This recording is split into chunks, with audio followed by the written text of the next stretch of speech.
This is Stephen Byer from Unearthed Films. This is Eric Stanze. This is Fred Vogel.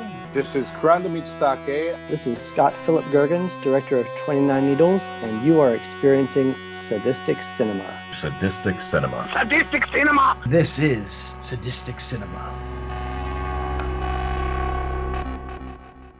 Welcome, everybody, to the darkest side of the internet. This is Sadistic Cinema. Here, as always, I am your host, David Gibson, and my partner in crime, Stephen Nemeth. Stephen, how you doing this evening? Oh, I'm doing great, man. And like always, I'm pumped for tonight's guests. Oh, yeah. I actually got to speak with one of our guests a couple months back, but it's great to have another conversation with him. And another one of our guests is an alum. He was on Sadistic Cinema back in the day. But tonight we have with us the director and the DP for Tennessee Gothic, Jeff Weddings and Eric Stanze. Eric and Jeff, how you guys doing this evening? Good. Great. And just for people who don't know, Eric Stanze is not only a director of photography, but he is a well-accomplished director himself. He did Scrapbook, which is one of my favorite indie horrors. He has a slew of titles, and he did In Memory Of as well, which would be his latest film. And Jeff, he did the film we're going to be speaking mainly about, Tennessee Gothic, but he also did A Measure of Sin. So first of all, hey Jeff, how's everything been going, being confined right now? Well, I actually was telling Eric this, I don't know, a couple of months ago, probably, when I was talking with him briefly. It's strange because I've had more work, like more paid work during this pandemic than I've had like in a while, because I'm in Nashville, so there's like a lot of country music, and a lot of these venues can't do live performances with an audience. So what they're doing is having a sort of like very small crew come in and shoot with no audience, just do the coverage, and then they're having us put it together so they can air it for fans. So I've been like surprisingly busy doing that stuff. Yeah, so it's been fine for me, and I'm kind of an introvert anyway, so it's like when people want to do stuff, I'm like, no, we're not supposed to be out. So it's like it's a good excuse for me.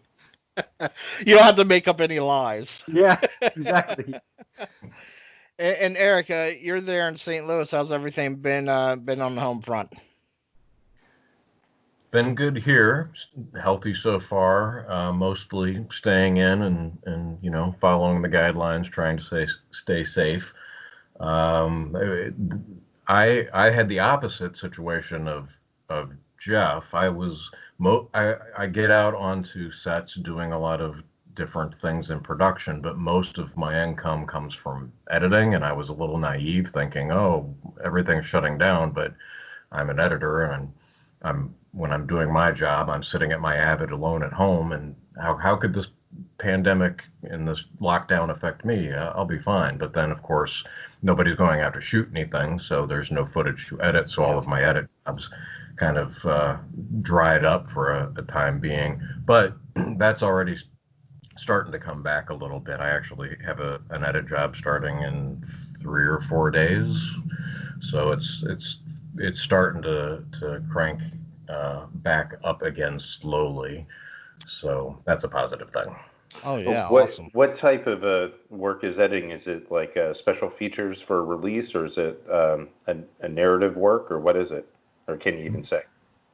As far as the bill-paying, money-making jobs, most of it is behind-the-scenes documentaries for various releases, and most of those releases are for Paramount. The past few years, most of my editing has been for Paramount Blu-ray behind-the-scenes documentaries. This upcoming one that starts in a few days. I actually don't know what studio it's for. I don't know if it's Paramount or not, because it just was offered to me, and of course I jumped on it. So I'm not sure who that one's for, but most of the work has been for Paramount. Yeah, the last thing I remember that you did, I mean, besides In Memory Of, was the Pet Cemetery extras. Yeah, there was I did an hour, I think it was an hour long behind the scenes documentary for the new Pet Cemetery, and I also did a short documentary for the re-release of the old Pet Cemetery, which is basically just kind of like I think a 7 or 8 minute interview with Mary Lambert. So I got to take part in both of those, and that was very cool. Do you know Dennis and Kevin? No.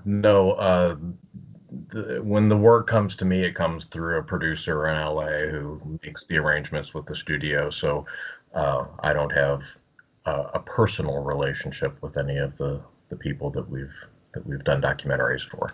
Yeah, they were also past guests on Sadistic Cinema when they did Starry Eyes. Oh, really? Yeah, that's awesome.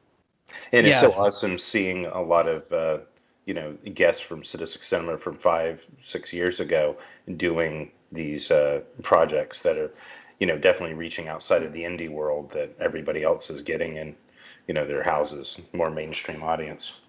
Yeah, that's very cool. Yeah, that is awesome to have that.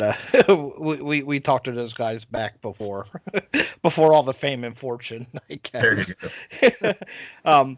Well, we're going to be talking a good amount about Tennessee Gothic. Jeff, why don't you give the people out there a synopsis? Oh man,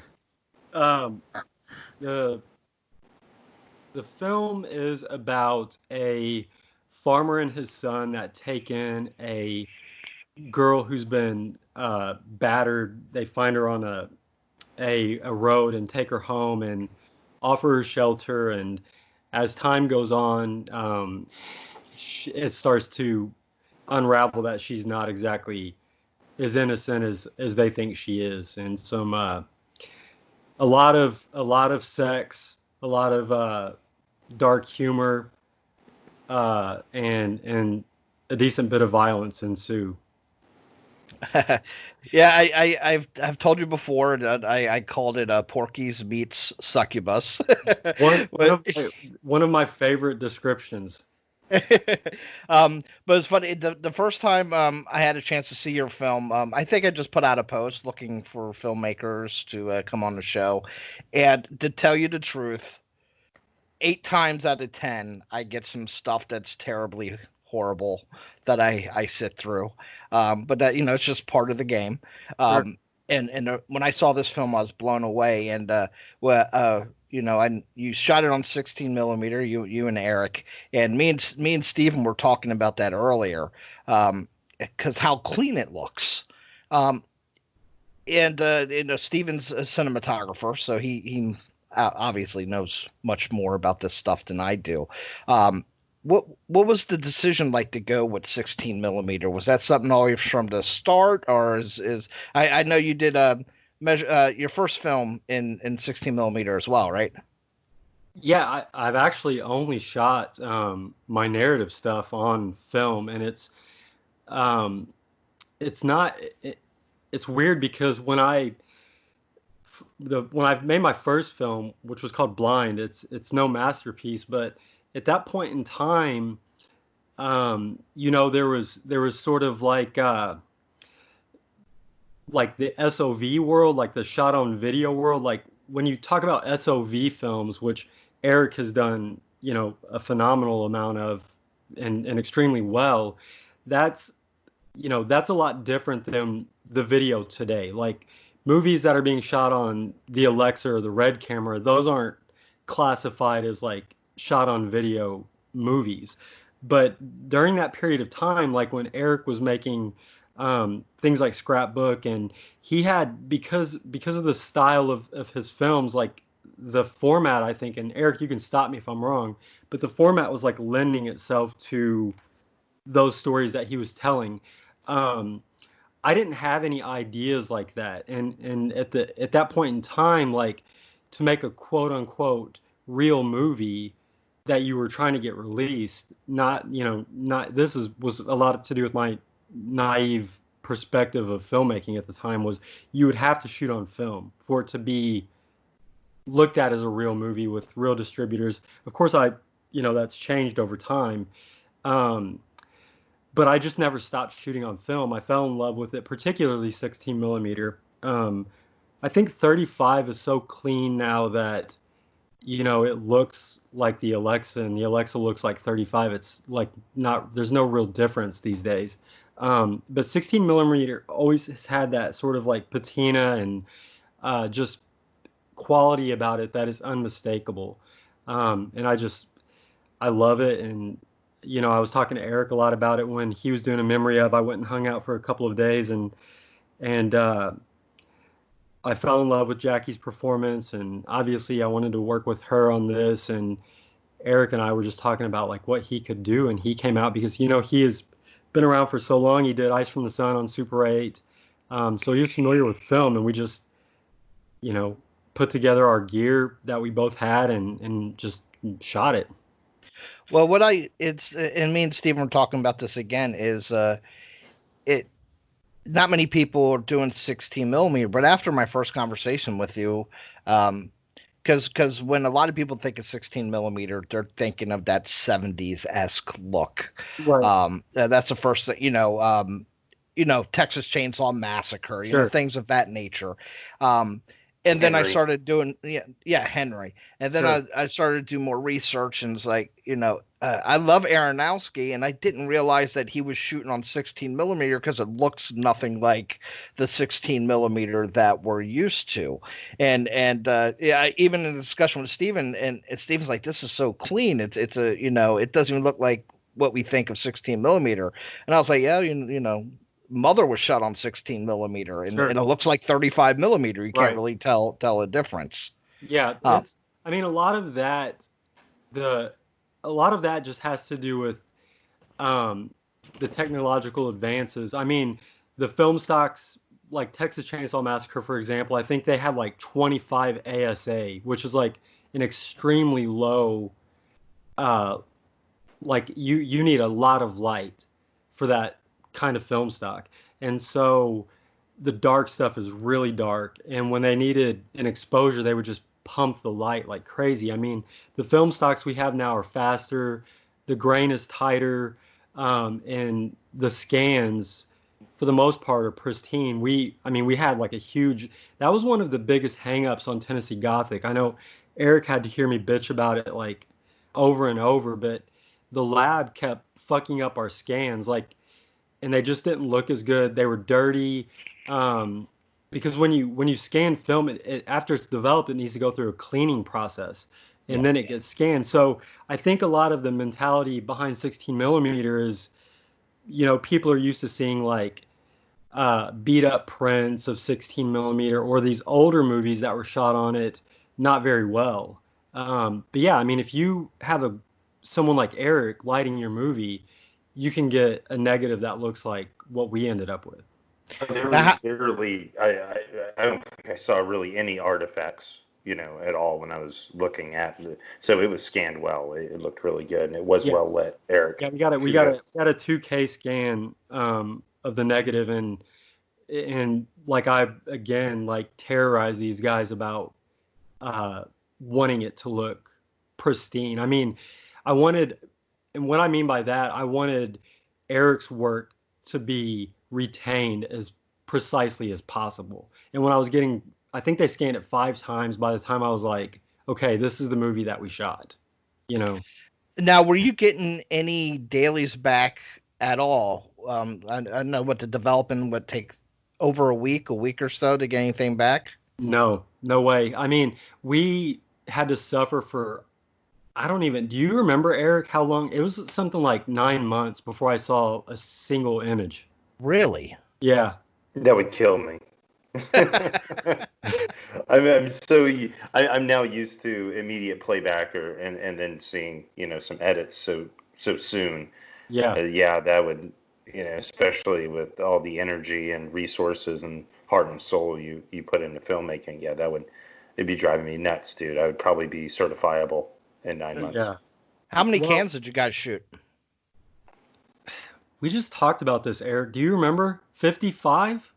Oh man, Something like that, I think.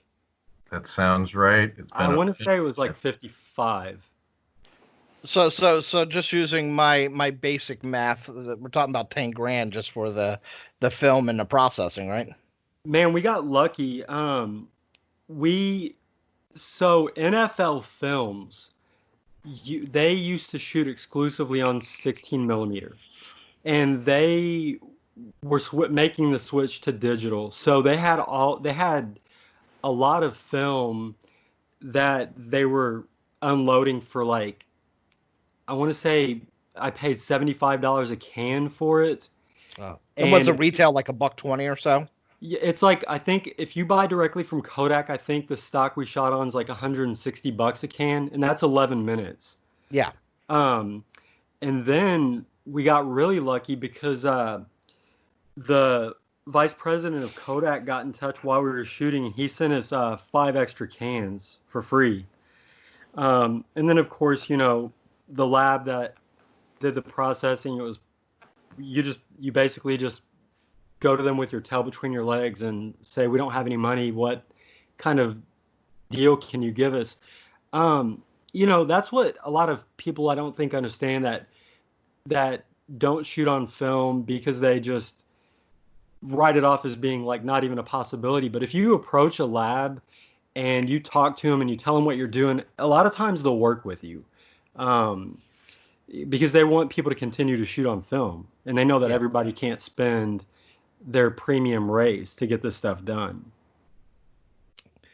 That's awesome. We got those deals. Now, Eric, this is your first time shooting on 16 millimeter. What was the biggest challenge moving to this media?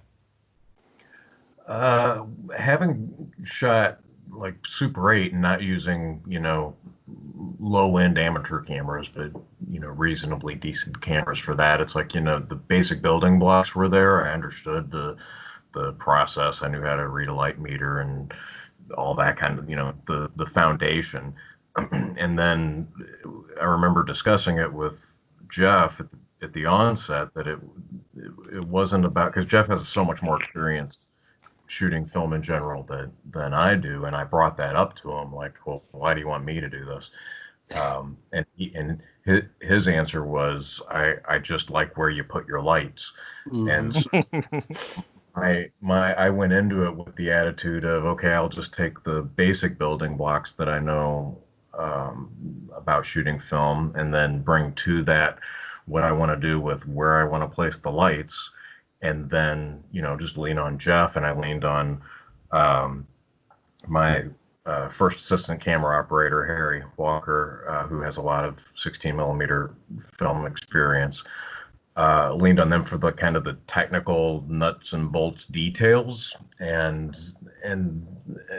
basically by the time you're done with all that, there really wasn't a whole lot of a challenge. It wasn't that it felt like lighting and shooting any other film. It was just a much heavier camera to pick up and carry around. And it was great because I wondered how, what the learning curve would be, but I think partly because it was a great collaboration between me and Jeff and also Harry. It just felt very natural, and by halfway through the shoot, it just felt like I'd been shooting 16 my whole life. So it was the challenge was not really there. The challenges that were there were the challenges that you have on any low budget movie. It's get a lot shot in a very small period of time and try to make it look good. So that was what we were doing. Now, Harry mentally, was the other camera operator. Excuse me? Harry was the other camera operator. Harry Walker was the first assistant camera operator, and he operated for a handful of shots that are actually in the movie. But I think you did 90% of the operating. I operated 90%, but Harry jumped in and operated, and Jeff jumped in and operated for a few shots. But Harry's main thing was just being pulling focus and that kind of stuff, and Right. lens swap, that kind of thing. But like I said, he's a very knowledgeable guy, and it was wonderful having somebody who really knew their shit right there by my side to lean on while we were doing this movie. Did he also play the brother? He did. And he played one of the bad guys at the beginning. And what was the what camera did you shoot on, Eric? We used the Aton LTR 54, which is a French camera from the late 70s, early 80s. And then for a handful of well, actually, I think just the Grease Pig. I think just the Grease Pig stuff. We used the Bolex too. We used the Bolex on some of the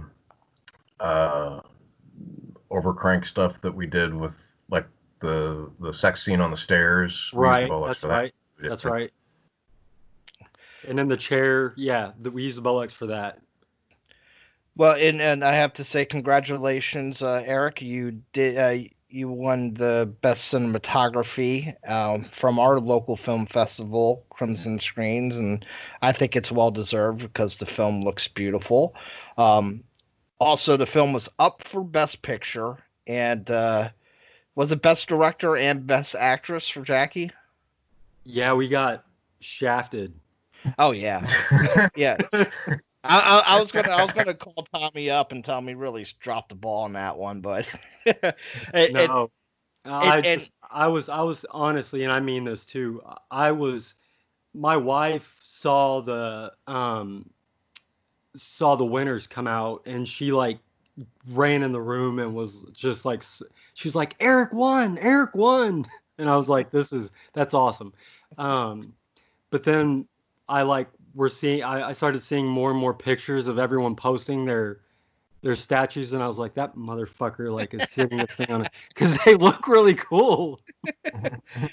They are. It is probably my favorite award, and I know the guy that sculpted it, and another friend of mine owns the effects house he works for, and yeah, they are beautiful trophies. Yeah. Well, and getting to Jackie, Jackie was such she works for this film so perfectly, because she is a beautiful girl, but she has this innocence, this innocent look to her that just worked perfectly for the film, and I thought she was great, and I think she was definitely shafted for not winning as well. Yeah, I mean, I say that, with a lot of sort of seriousness, and obviously she's I haven't seen a lot of the other films. I did see the movie that Fletcher. I saw that at Mad Monster Party, and I got to meet those guys, and I liked them a lot. But I'm biased. I mean, Eric. I think Eric.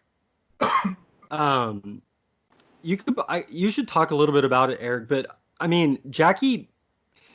Her focus was at the time, to my knowledge, she wanted to be a film. She's a writer. She's very much a writer. But I mean, I don't even think her focus was going to be acting until you sort of got your hooks into her, right?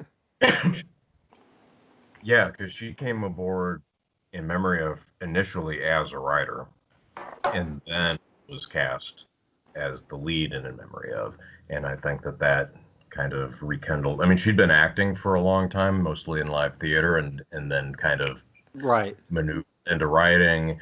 But then when we cast her as the lead in memory of, I think that rekindled the fire.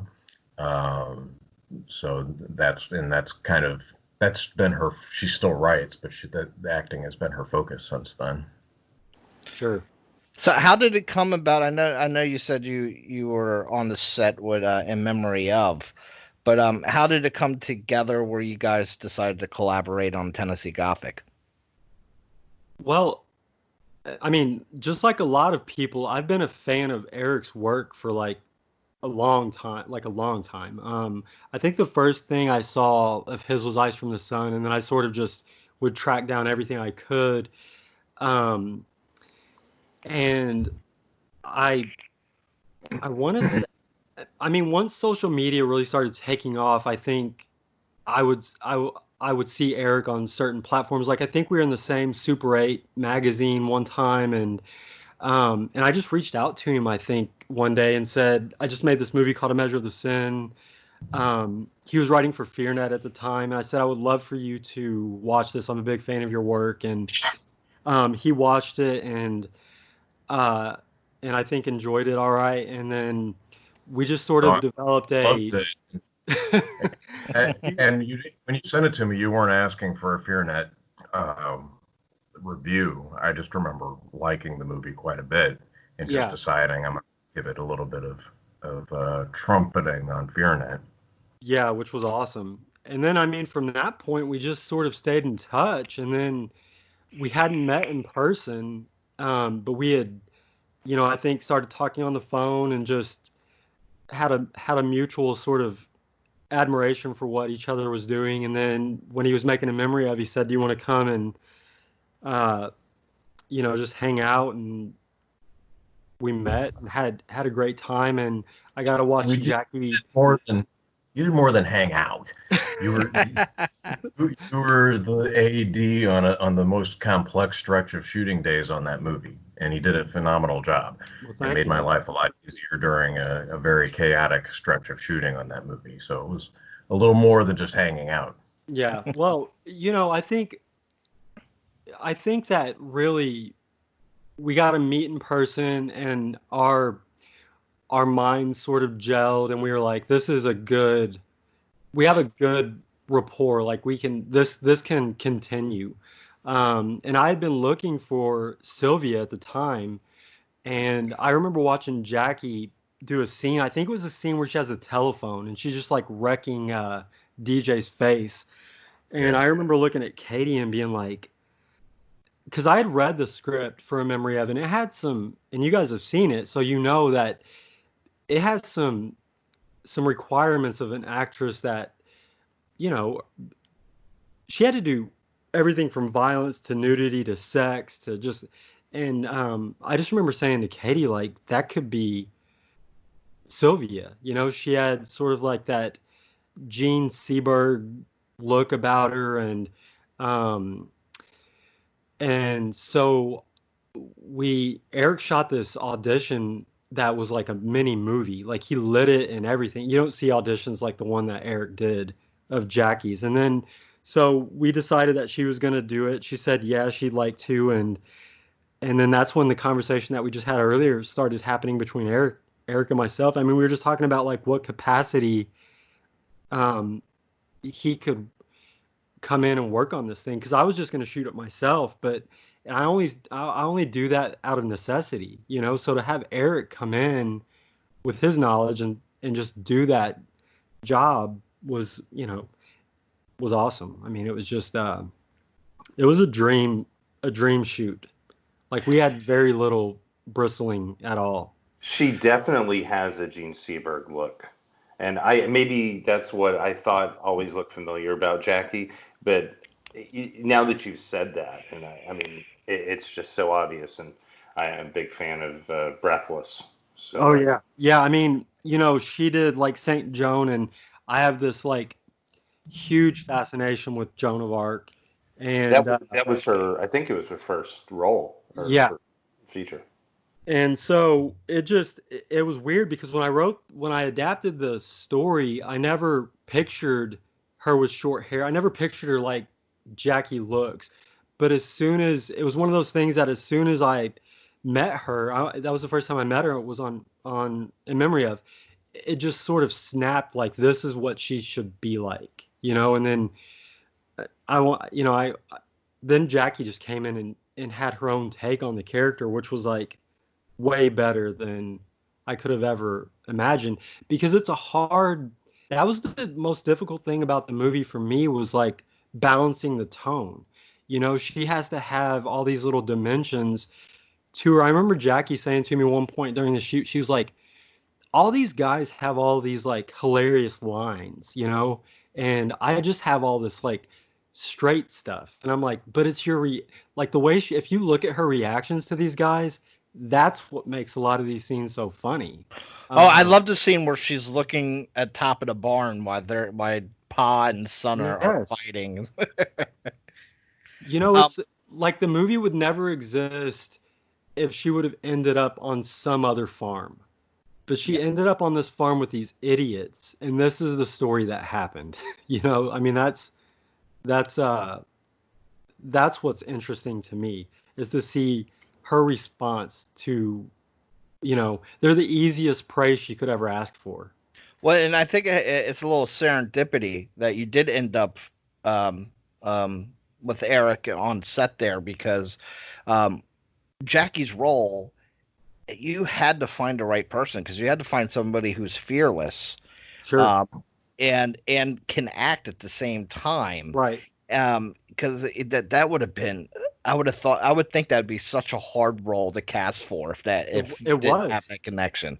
And that's why I'd been looking for so long. I mean, look, you can find one or the other of what you just mentioned. You can find a fearless actress or actor, but they can't act very well. Or you can find someone that can act really well, but they, you know, they're way too modest for these kinds of roles.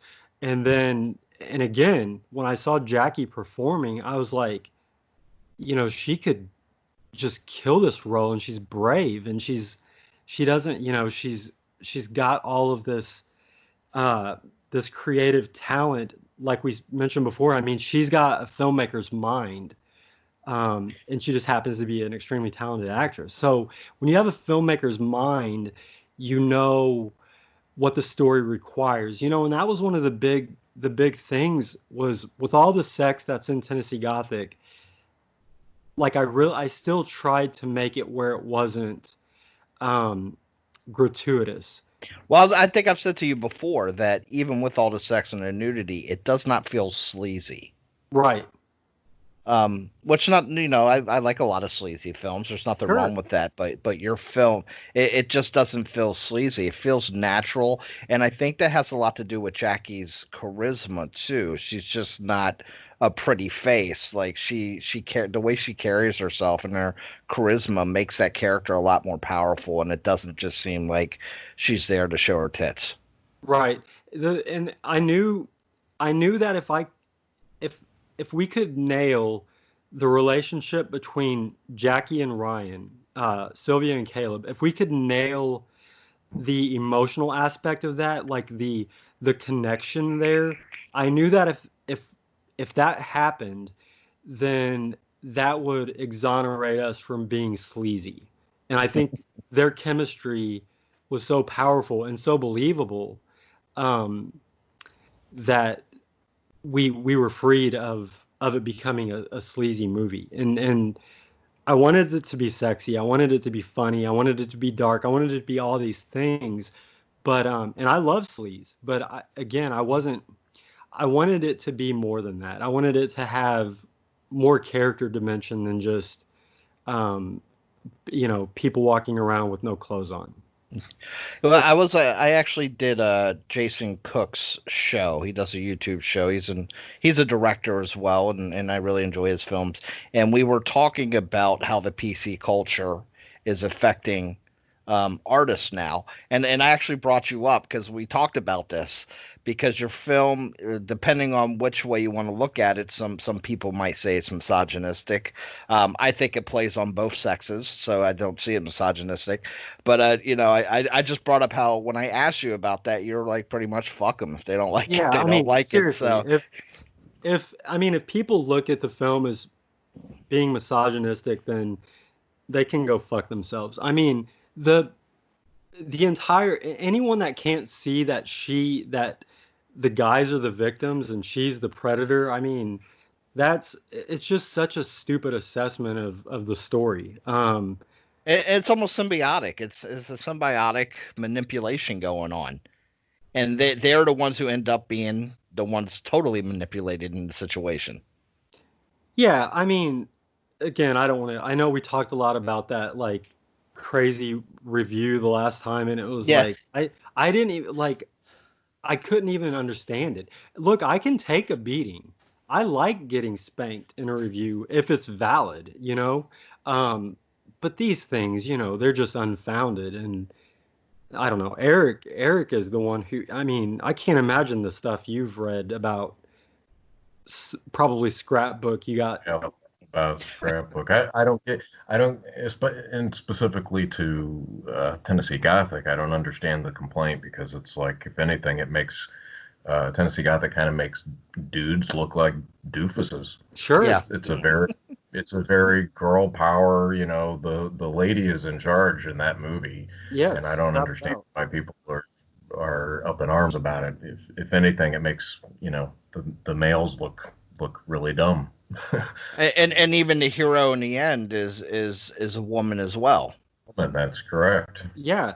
I mean, I think that particular review, I think one part of it, he said he said something like, it takes a special kind of hate towards women to make a film like this. And Jesus. yeah, and my wife read it, Wow. and she was like, you love strong females. She was like really upset about it. And I was like, look, this is just a review. Like, it's not, you don't need to call this guy and like tell him everything about me as a person. I mean, that was the most upsetting thing about that review. But the truth is, and I'll say this because most people won't. He's just trying to get laid. He's like trying to seem like super sensitive, and he thinks some girls say, "Oh, he really cares," and he's a fucking jerk off. Yeah, one of my friends who's like, it's Keith, Eric Christie's husband, who he executive produced A Measure of the Sin. He's a psychologist, and he read it, and I think he said, what kind of pathetic woke person do you have to be to write a review like this? You know, but in all seriousness, I mean, I don't, it was upsetting to me that he kept misspelling Ray Russell's name. And I'm glad you just mentioned Ray Russell there. There's some great performances in the film. And I'm just wondering, the source material itself, how did you connect with that work specifically? I'm a fan of other things Ray Russell has done. I love the Ray Milland stuff he did. Sure. You know, The Man with X-Ray Eyes is just one of my like favorites. And Mr. Sardonicus, of course, and Incubus with Cassavetes. Sure. I mean, that's a really good film, and it's one of my favorite things Vinegar Syndrome has gone back and released. And I'm glad somebody gave that a great treatment too. Yeah, me too. They did a great job on Incubus. It was I had this horror anthology called Dark Masks, masks with a QUES, and it had Stephen King, Ramsey Campbell, all these guys in it, like all these masters, and it had American Gothic by Ray Russell, and I had always loved the story. I always thought it was like so fucking cool and so sexy and so dark. But it was just one of those things that I didn't think a lot about because I just, you know, Ray Russell's one of the masters and he's gone. So it's like, I don't have any money to option this. I don't even know how I would go about tracking him down. But one day, I think it was like when I just finished Measure of the Sin and I was trying to figure out what to do next. My wife was always asking me like what she could do to help me like move forward with something. And I said, try to find out who we could contact for Ray Russell, because I want to know about this story. It'll never happen, but I want to find out. And she found this guy who represented deceased sci-fi and horror writers' estates. And he was like, you know, his son and daughter control all of his stuff. I'll send them a message and see if they're interested in talking to you. They were. I sent them a measure of the sin. I told them flat out, look, I'm a no-budget filmmaker. I don't have any money, but I would love to make this into a movie. And they were like, make us an offer. And I made them an offer which is like, I mean, it was ridiculously low. Like you could make this amount of money in a day shift at McDonald's. And I said, if I can get money to make it, then I'll give you more money. And they were like, it was weird because at the time I had this like old brownstone kind of apartment, and it was on Russell Street here in Nashville. And they were like, this has to mean something. You live on Russell Street. And yeah, they said, go do it. And I wrote a script, and right from the beginning, they were like, you should change the title. And I was like, I'm glad you said that, because I was going to tell you I can't use the exact same title because there's a million things called American Gothic. And that was a story in itself. But yeah, I mean, as complicated as it should have been, couldn't have been simpler. And a strange thing, like just a few weeks ago, out of the blue, I got an email from an agent at William Morris Endeavor. I don't know if you guys know who. They're one of the biggest agencies. And this girl, she was like, hey, I was doing like Google searches and your name came up because I've been trying to find a contact with Ray Russell's estate for like almost 2 years. We have a client that wants to do one of Ray Russell's projects and we can't find a contact. And I was like, look, if you guys help me sell a script, I will give up that information. I didn't really say that, but it was weird because, you know, my wife was able to like find this contact on the internet, you know, when these so-called professional agencies couldn't. So yeah, you had a lot of stars aligning on this one. That's awesome. Yeah, I mean, it really. Now, Eric, I want to ask you. We talked to Fred Vogel. We recorded with him a few weeks ago, and I find similarities between your guys' career director. Well, I can't even say the word. Trajectory. Yes. Because he started off, and it's like a year apart. You had Scrapbook. He did August Underground, and both are kind of cornerstones to like the American underground scene, especially at that time. But you know, he says, I made all these films afterwards, but I'm kind of living in the shadow of August Underground because that's, you know, there's people who don't even know I made other films. Have you ever felt that way about Scrapbook? No. I am very I appreciate that people still talk about it. I understand that that's a very rare thing to be, what, a 20, I don't know, however many years on, I guess 20 years or so, to have people still talking about a movie that you made that long ago. I understand that that's very rare, and I don't take that for granted, and I'm grateful for that.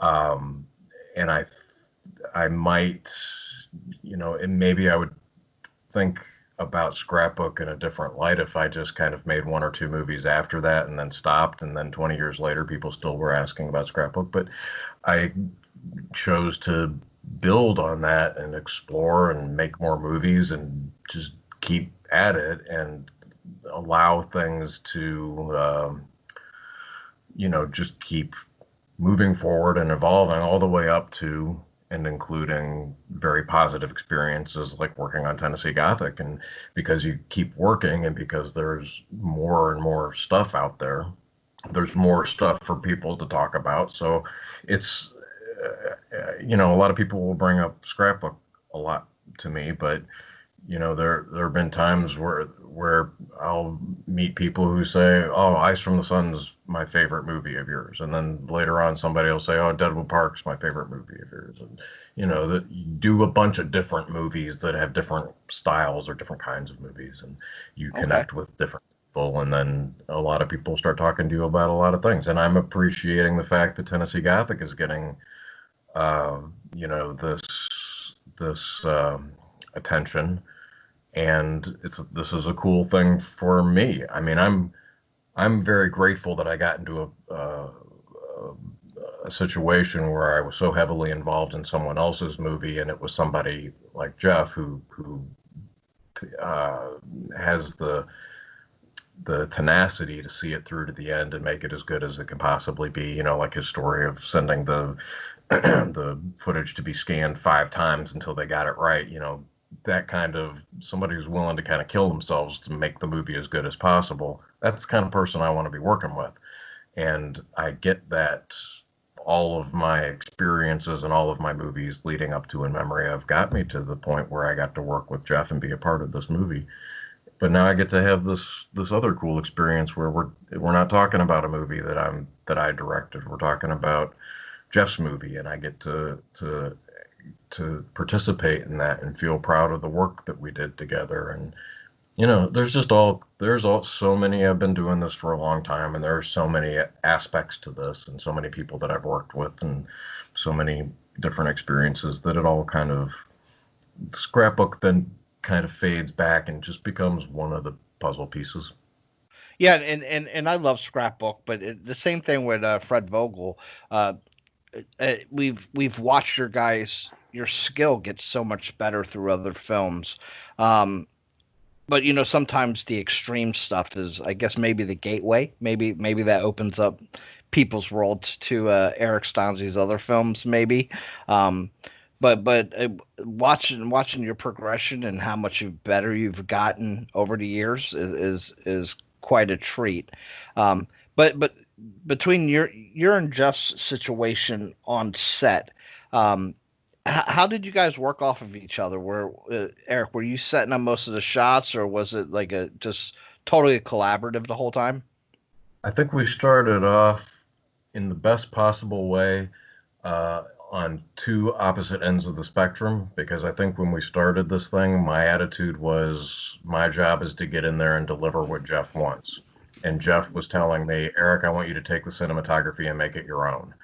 And not because we were kind of approaching it from those 2 different ends of the spectrum, we kind of met in the middle, and it became a very good collaboration. And he would send me frame grabs from movies, or ask me to watch a scene from a movie or something like that, and say, hey, what if we shot this sequence with lighting that kind of goes along and has this vibe? And I'd be like, oh, okay, I understand where your head is on how to light that scene. And then I'd just start kind of coming up with ideas as far as like the details of it.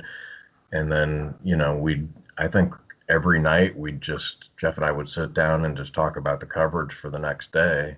And, you know, sometimes Jeff would say, I want to do this all in one shot. We won't get coverage. It'll just be a single one dolly move, and we'll cover the entire scene with that shot. And it's like, okay, got it. I can achieve that. And then other times I could throw in, well, hey, what if we got coverage like this, and we got a close up of this, and what if we cut away to this? And Jeff was always, you know, he was all ears when I had suggestions. And you know, there was, as far as like how to shoot it or what the look of the lighting, it seemed like we were very much on the same. It felt like we were on the same page, and I think it was just a very good collaboration. So it was, you know, a lot. It was both of us designing the coverage and the shots, and kind of meeting in the middle. Yeah, and it's kind of interesting because it sounds like you guys had such a good working relationship. Because you know, just from Jeff's perspective, it might be hard having somebody who's been an accomplished filmmaker now, you know, DPing on his film, and yeah, I guess a lot of people might have issues with that, but it seems like you guys worked really well together. Yeah, I mean, there was never a time.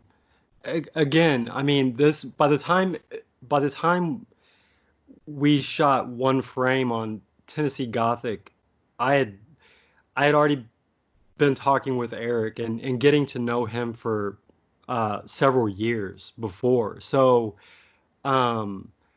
I knew it wasn't going to be a situation where Eric walks in and he's like, I'm fucking Eric Stanze, get out of my way. Like, you know, I knew, and I would be remiss to say, you know, talking what we were talking about before. I mean, Eric saying he was happy to be a part of this project. Because Eric shot this movie, there's a huge group of people that are gravitating towards Tennessee Gothic, not because of me, but because of Eric's involvement. And you know, it's the idea of like being as collective as you can, surrounding yourself with people that are thinking, like, you know, Eric said some very kind things about my approach and tenacity and things like that. I mean, he's the exact same way. You know, if it's going to take us another 6 months to finish our movie, people are just going to have to fucking wait. I mean, because we're not just sitting on our laurels, like twiddling our thumbs. I mean, there's a reason why. And, you know, we did an Indiegogo campaign for Tennessee Gothic, and there was the occasional message, you know, is this movie fucking dead in the water or what? Did I throw my money away? And I'm like, look, Jack, I'm doing my best, all right? I mean, When did you start that process? What's that? When did you start the process of the Indiegogo and everything? Oh, man, I can't remember. Oh, man. I mean, I would have to, like, look. It was like, I don't know. I mean, when we did the Indiegogo, we had already started shooting. We shot the very end of the film in April of 2016.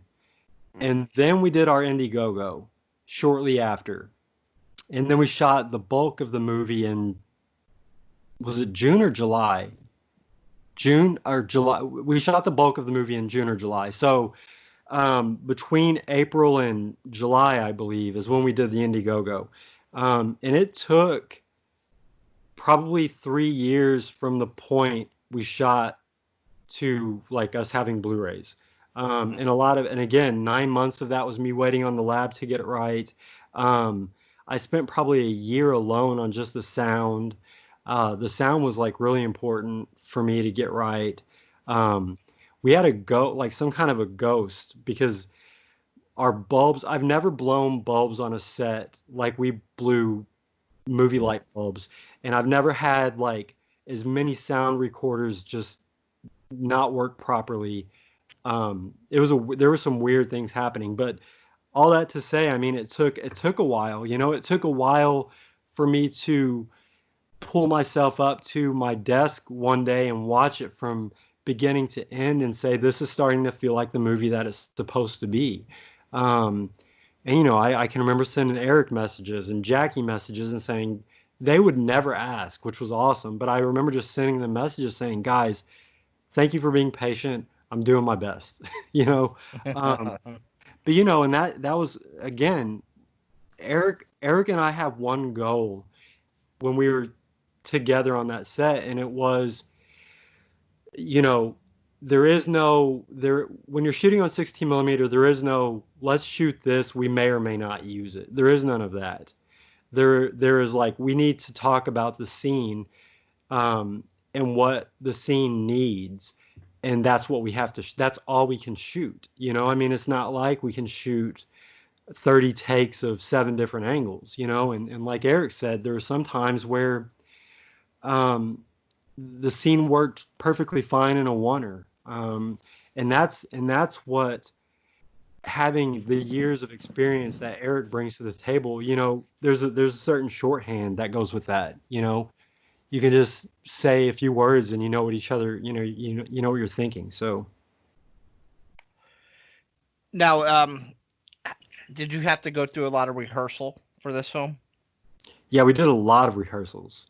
You know, anywhere from like, I'd say 5 to 15 like run throughs, both camera and with the actors. I mean, a lot of the weight was on the actors' shoulders, like Eric said before. I mean, there were scenes where we would just be doing a slow push in or something. And, you know, at that point, it's all about the dialogue and the performance. I mean, once you get the focus mark set that's pretty simple on like a dolly move or whatever it is. But the actors, you know, they had to kill it, and they did, and not only that, but there was a good bit of improvisation that ended up in the movie.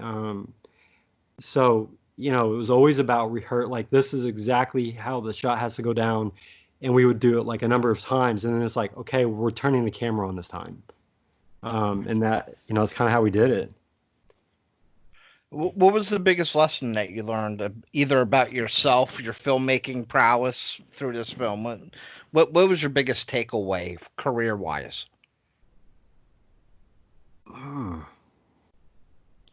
You go first, Eric. Oh man, that's a tough one. I can say really quick. My biggest takeaway, honestly, is it's okay to delegate and to trust people when you have people as talented as we had on Tennessee Gothic, because that's been a problem for me in the past, and I feel a lot more comfortable doing that moving forward. Just letting people do what they're great at doing. Awesome. Well, having Eric Stanze there, you know, that's kind of how, exactly. and he had a great cast too. So, any words on that, Eric? Eric's still thinking. Oh, so is my takeaway on Tennessee Gothic? Anything that you learned about yourself, really, and maybe new tricks of the trade? Well, I think that using gear and shooting on 16 millimeter and just kind of getting my hands on that stuff and working with it and noting all the little details, like, oh, I learned that little thing and I can apply that knowledge to the next thing, and, you know, getting that kind of knowledge, that's good stuff. You know, experience matters, and it was a good experience, and I know I went into this thing because Jeff trusted me, but I came out of it having you know, added to the skill set and my knowledge. But the big takeaway is just, you know, I'm very happy that, having done this for a few decades now, it's like I'm glad that I can come into a project and go, okay, what can I achieve, but also what can I learn out of this? What can I glance back at as far as mistakes that I think I made, or things that aren't mistakes but I know I could have done better, and how can I improve? And if you're decades into this filmmaking thing and you're still thinking like that, like, how can I improve? How can I evolve? That I think I'm glad that I'm in that mentality. But I also think the other takeaway is kind of like Jeff said about, you know, learning to delegate and trust the team. It just kind of, in a way, Tennessee Gothic spoiled me in that it better established my standards. Like, I don't want to work with somebody who is going to go in there and just slop it together because Indiegogo people are bugging them. You know, I want somebody like Jeff who's going to if it takes an extra year to get the thing out, and it's going to be something that you can be more proud of, you take that extra year, fucking take that extra year. That's awesome. And also just seeing the movie come together. I knew that he was a good filmmaker because I really liked A Measure of the Sin. So there was no question mark like, is this Tennessee Gothic going to turn out crap? It wasn't like that. But, you know, you then watch Tennessee Gothic and you're like, okay, this is good stuff, and it's just nice to have the circle expand, you know, of people that you like working with and people that, you know, you would hope to work with again. That's another cool thing to happen after decades of doing this is just, you know, finding new people that you like and you trust and you want to work with. Could you see yourself using film on any of your projects in the future?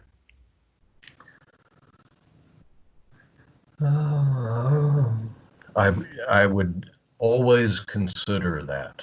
I think that really comes down to the financial element of it. Yeah. I think that if the financial aspect, and it's on one hand, Jeff is right. It's not as it's not as crippling of a cost as people think. You can figure it out, but if you It know, is a cost. if 16 millimeter is going to cost this much, but shooting digitally is going to cost this much, and you just have the digital budget, and you just can't wring any more out of anybody else. I'm not the type of person to go, okay, I'm not going to make the movie. I'm the kind of person that's going to go, all right, fuck it. I don't have the money to do it this way, but I can do it this way, and I'm going to. So. Yeah, Okay. and obviously, like, Eric, like, in memory of, is like an exceptionally good-looking film. Oh yeah. And I worked on one of my friend's movies a couple of years ago that will be coming out at some point soon. It's been doing like the festival stuff, and we shot that on the Panasonic GH5 S. And when we were doing that, all I kept thinking was like, I'm not using film on my next movie. Like, I want to be able to make a movie with this kind of flexibility, because it does. Once you have the camera and your lenses in your hands, like it is a simpler process, and the images now look so ridiculously good that there's no reason, and that's not to say that I won't. I mean, I just spent like a bunch of money to get my Aton like overhauled and tuned up, and it's like ready to see another 10 decades, 100 years of war in this but I do, having that experience with Chad and watching Eric make his movies, like, it's just, I want to, and I don't know if this is going to happen. I might end up shooting my next movie on 16 millimeter or something else entirely, but it interests, like, I want to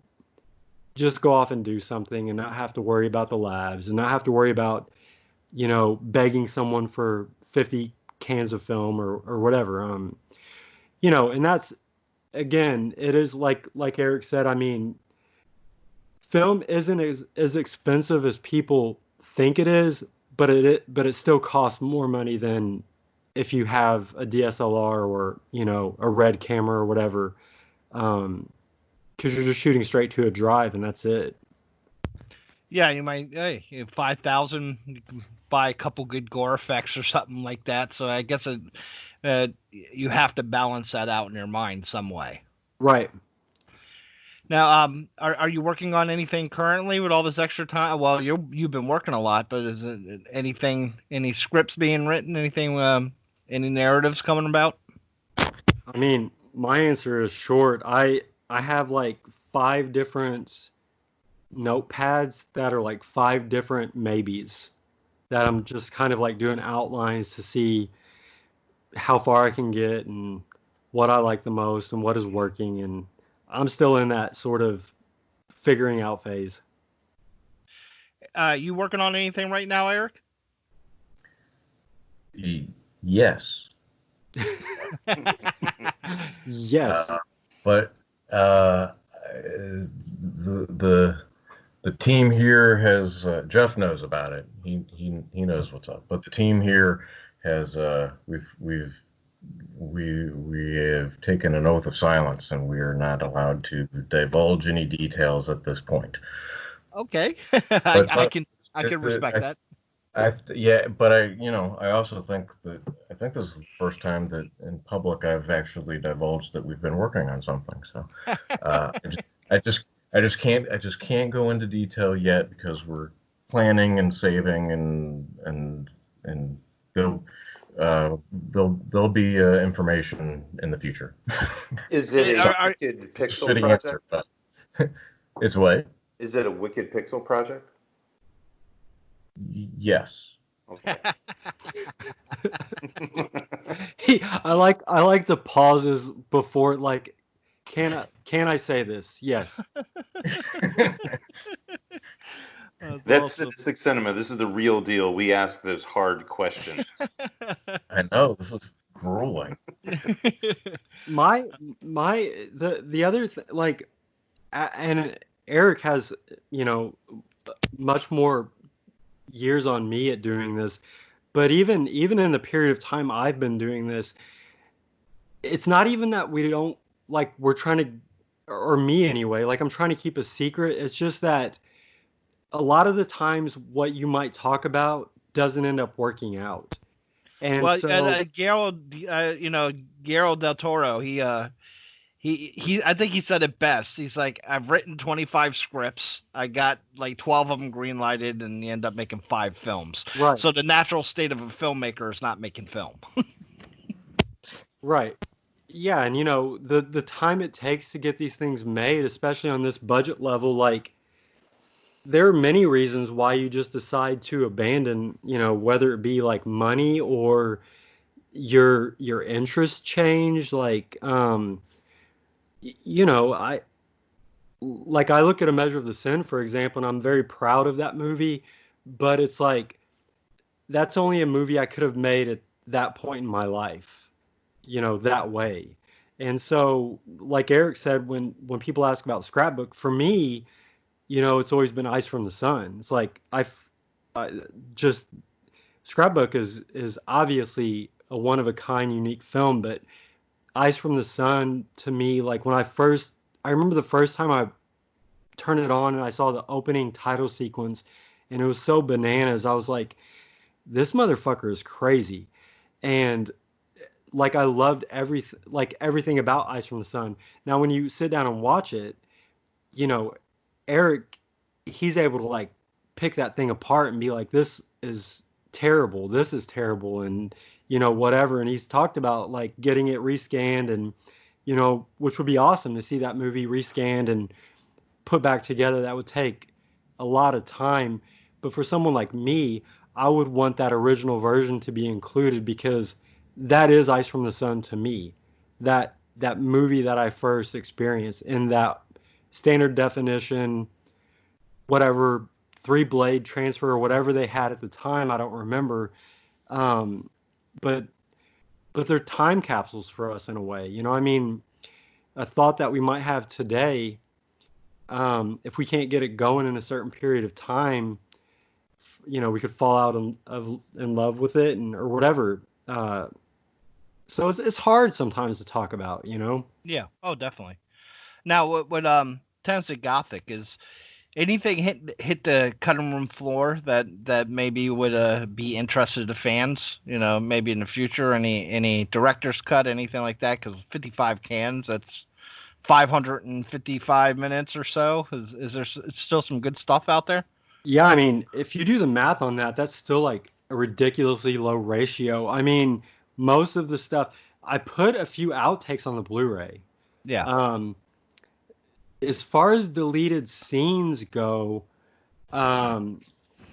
there's really only one like sequence that for various reasons just didn't work. I don't know if I'll ever include that on anything, because it's not necessary, and I don't think would be interesting. I mean, to people, but yeah, and there's some nudity in there that there's no reason to put like, nudity out there that isn't needed. Is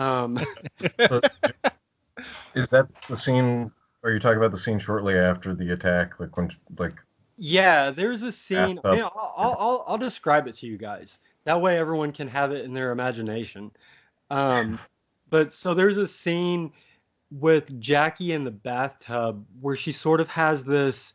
She's like remembering the rape at the beginning, and that I took out primarily because there was no reason to go inside of Sylvia's mind, because we don't want to view her as human in any way, and it almost made her feel too human. And then immediately following that, the scene that's in the film now, it's up there in the first act where she first is in the boy's bedroom and she's wearing a robe and they're talking about his mom and stuff like that. Before that, and I'd written it differently, but the geography of the location didn't work the way that the scene, it just felt awkward. But Jackie basically walks into the room and she's got the robe open and he like sees everything and he's kind of like shy, and the idea was to show that she's like that early in the story she's already trying to seduce or like get her hold on these guys. And again, it didn't work. And Eric and I talked about this later. The fact that the first time we see them naked is during this tender moment in the barn, I think has a lot more impact from a narrative standpoint. It definitely has a lot more of an emotional impact on the audience. It's just a much better film with it gone. So yeah, other than that in the outtakes, I mean, they're just the footage is just takes that didn't work for whatever reason. An actor not doing their best, us not doing our best with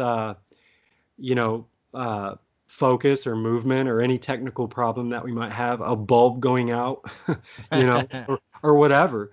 But I mean, that's pretty much it. Is that just a lot of extra takes. Okay. Yeah, and I think I agree with the bathtub thing. You don't want to make Sylvia look very empathetic. I think that would be counterproductive. So I definitely agree with that. That was a writing mistake on my part that I should have caught before. Again, we wasted film on it. Well, I have to say the finished product, I think it far exceeds the production value, far exceeds, I'm pretty sure, the money that you put into it, which for an indie film, I think that's saying a lot. I don't feel a lot of times with indie directors, and we speak to a lot of them, a lot of times you have to look at what they intended and and you got to be kind with your opinion, because you got to think about budgets and things like that involved.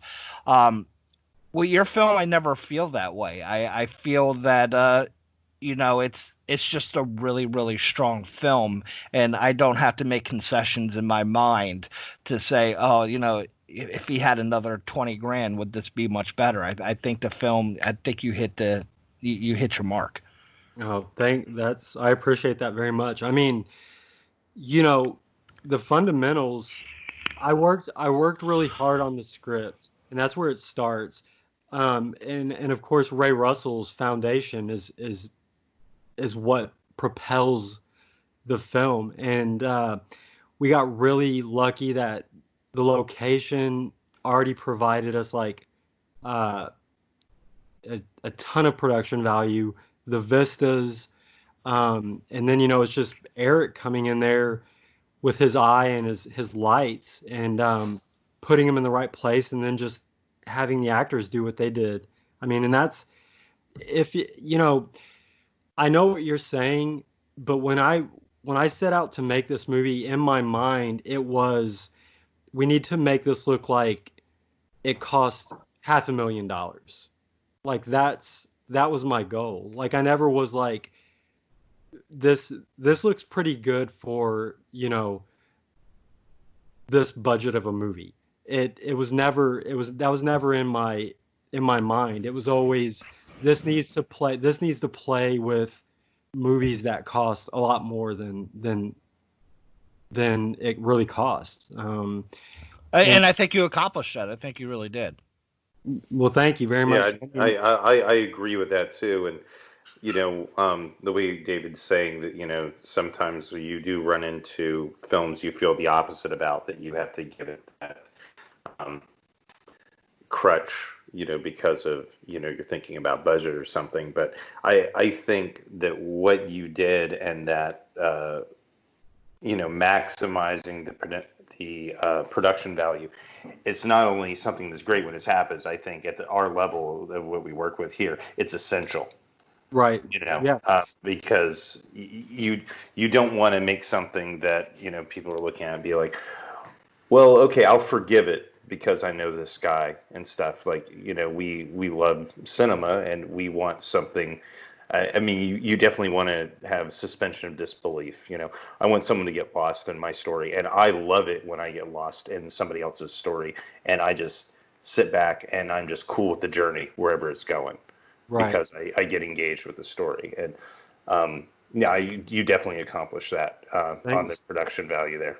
Yeah, thanks so much. And that another thing outside of Eric's talent, I mean, that was another thing. Like I knew, just having seen Eric the way he works and having seen the stuff he was doing on In Memory Of, I can't remember how many states, but they were like globetrotting for that thing. So I knew that Eric, he knew how to squeeze like $1 out of a nickel, as far as getting everything on screen. I knew that he was already coming from that logic and that school of thought, because he does it with everything. You look at something like In Memory Of, I mean, the production value in that movie is like insane. Yeah.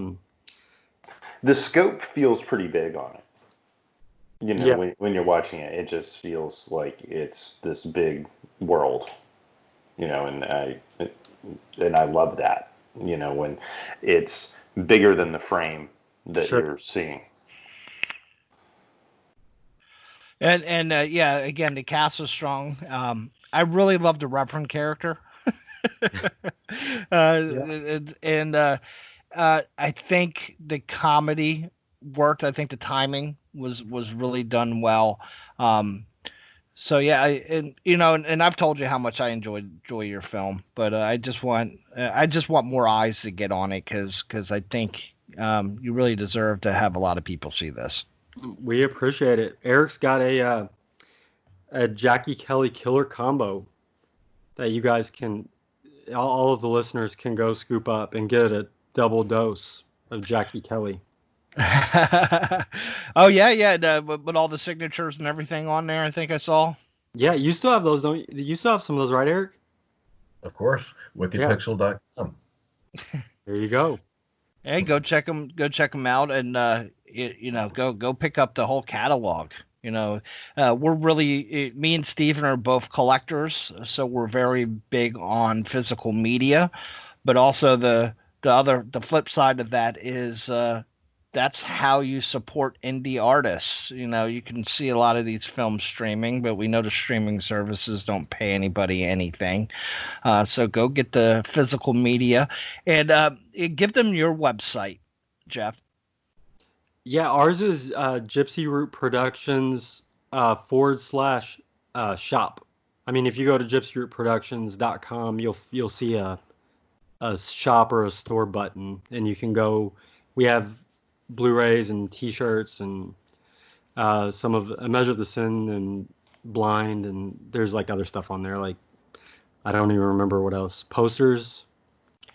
And if this means anything to anybody, immediately after I watched Tennessee Gothic, which Jeff was nice enough to send me a screener, I bought a physical copy. So that's It's true. I don't do that all the time, and I bought it right away, and it's one I cherish. And it's up there on my shelf with A Measure of Sin. So go out and get these film people. And David he spoke very highly of it, and I was waiting for Wicked Pixel to put up In Memory Of. I got a copy. Gosh, has it been 2 years now, Eric? When did that? Give or take, yeah, it was a 2018 release. Yeah, I got a cool double disc signed copy here I'm looking at right now. And I was so looking forward, and then I was a little thrown off because I was looking for Stoplight. Oh yeah, that changed. Long time. And then In Memory Of, and I was like, wait a minute, is this a different production? Is this like, and then I got really excited. I said, maybe he's made 2 movies. since I realized what was going on, because I was in my own world of production and time just kind of got lost there for a little while. And then I when I saw the synopsis and stuff, I realized this sounds like what Eric had clued me into the last time we talked back in the day. But yeah, I couldn't wait. I got that, and it is a really cool film, and I would definitely like for us to, man, Eric, I think we might have to have you back on and do more in depth of catching up with solely the Stanze world and talking, full on about in memory of. I would love it anytime. Yeah, I really appreciate you guys coming on. Again, folks, I've been a fan of Mr. Stanze's work for years. Ever since, what was it, Rug Moore that did the write up on Scrapbook back in the day. Is that right? Yeah, they did that back in 2001, I think. Okay, yeah, I remember that, and that was the first time I ever came across your name, and I've been a fan ever since. Let me ask this question, because I'm just thinking back on stuff. I didn't see Ice from the Sun until after I saw Scrapbook. And I know it was made earlier. Was it ever screened and available earlier, Eric?